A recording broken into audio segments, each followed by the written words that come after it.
اعوذ باللہ من الشیطان الرجیم بسم اللہ الرحمن الرحیم السلام علیکم رحمۃ اللہ وبرکاتہ۔ آج ہم سورہ بقرہ کا ترجمہ تفسیر و خلاصہ بیان کریں گے، جیسے کہ کل بھی ہم نے 2 صورتوں کا ترجمہ تفسیر و خلاصہ بیان کرا تھا، جس میں ارشاد ربانی ہو رہا تھا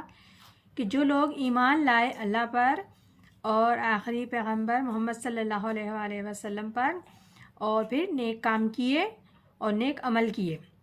تو ان کے لیے جنت ہے اور وہی جنت کے حقدار ہیں، اور جنہوں نے دین کے پورے تقاضوں کو پورا کیا تو جنت کے وارث بھی وہی لوگ ہیں اور ہمیشہ ہمیشہ اس میں رہیں گے۔ آگے ارشاد ربانی ہے وَإِذَا أَخَذْنَا مِيثَاقَ بَنِي إِسْرَائِيلَ لَتَعْبُدُونَ إِلَّا اللَّهَ وَبِالْوَالِدَيْنِ حَسَنًا وَذِي الْقُرْبَى وَالْيَتَامَى وَالْمِسْكِينِ وَقُولُوا لِلنَّاسِ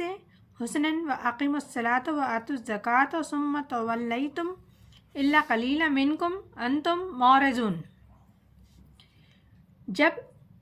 جب عہد لیا ہم نے بنی اسرائیل سے کہ عبادت نہ کرنا مگر سوائے اللہ کی، کسی اور کی، اور ماں باپ سے نیک سلوک کرنا، کنبے والوں سے بھی، یتیموں سے، محتاجوں سے، اور کہو سب لوگوں سے اچھی بات، قائم رکھو نماز کو اور دیتے رہو زکوٰۃ کو۔ پھر تم پھر گئے اس بات سے، مگر تھوڑے سے ہیں تم میں سے، اور تم ہی پھرنے والے ہو۔ اس میں بھی اللہ تعالیٰ اپنی نعمتیں یاد کروا رہا ہے اور ان کی کوتاہیاں کی نشاندہی انہیں کروا رہا ہے کہ یاد کرو جب ہم نے بنی اسرائیل سے عہد لیا تھا کہ نہیں عبادت کرنا سوائے اللہ تعالیٰ کے، اور اس کے ساتھ دوسرا حکم یہ دیا تھا جو بڑا اہم مقام رکھتا ہے کہ اللہ کے حقوق کے بعد والدین کا حقوق کا بھی ذکر قرآن مجید میں 4 مرتبہ آیا ہے۔ ان میں سے ایک مقام یہ ہے والدین کے ساتھ نیک سلوک کرو گے، رشتہ داروں کے بھی حقوق اللہ تعالیٰ نے وضاحت سے بیان کیے ہیں، اور یتیموں کے ساتھ بھی آپ نے اچھا سلوک کرنا ہے، اور محتاجوں کا بھی خیال کرنا ہے، اور لوگوں سے اچھی بات کہو گے، صحیح بات کہو گے، اور نیکی کی دعوت دو گے، برائی سے روکو گے، اور نماز قائم کرو گے، زکوٰۃ دیتے رہو گے۔ گویا کہ یہ معاہدہ ہو رہا ہے، اور اللہ نے ان سے معاہدہ کیا، انہوں نے بھی کیا، لیکن پھر دیکھو تم ان باتوں سے منہ نہیں موڑنا۔ سو تم میں سے تھوڑے تھے لوگ جو ان معاہدات سے پھر گئے، اور تمہاری یہ معمولی عادت ہے عہد و اقرار کر کے پھر جانا، ہٹ جانا، سو تم نے یہ سب معاہدہ کر کے پھر گئے کیونکہ تم ہو ہی پھر جانے والے۔ آگے ارشاد ربانی ہے وَإِذَا أَخَذْنَا مِيثَاقَكُمْ لَتَسْفِكُونَ دِمَاءَكُمْ وَلَتَخْرِجُونَ أَنفُسَكُمْ مِنْ دِيَارِكُمْ ثُمَّ أَقْرَرْتُمْ أَنْتُمْ تَشْهَدُونَ۔ اور جب عہد لیا، وعدہ لیا تم سے کہ نہ بہاؤ گے خون آپس کے، نہ نکال دو گے اپنوں کو اپنے وطن سے، پھر تم نے اقرار کر لیا اور تم مانتے تھے۔ یعنی کہ اس آیت میں بتایا جا رہا ہے کہ تم نے عہد لیا کہ تم آپس میں نہیں لڑو گے، جنگ نہیں کرو گے، اپنا خون نہیں بہاؤ گے، کیونکہ تم آپس میں بھائی بھائی ہو، اور نہ ہی تم نکالو گے لوگوں کو اپنے اس گھروں سے۔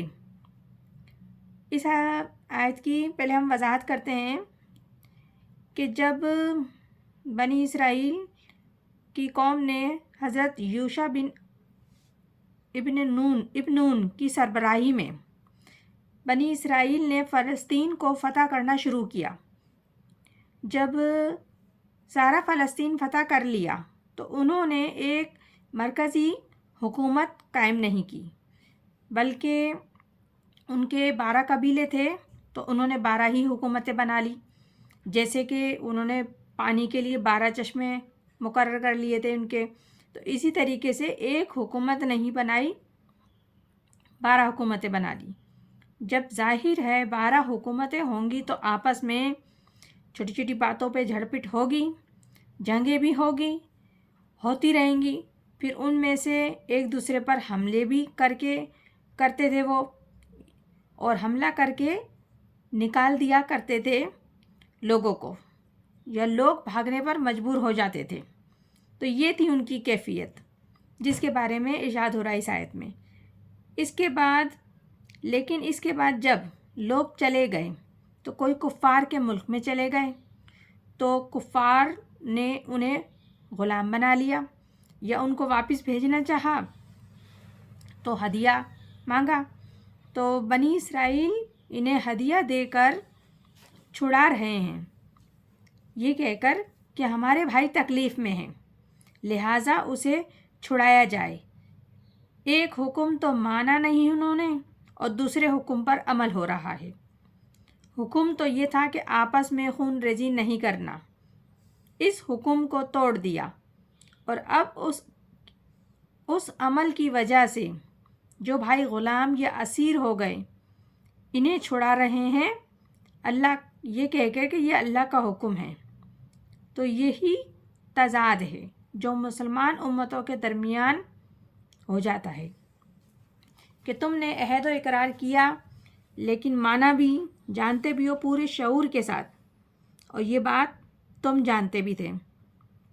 لیکن پھر تم نے اسے توڑ دیا۔ تو یہ سورہ بقرہ کی ابھی ہم نے 2 صورتوں کا ہی ترجمہ تفسیر خلاصہ بیان کیا ہے،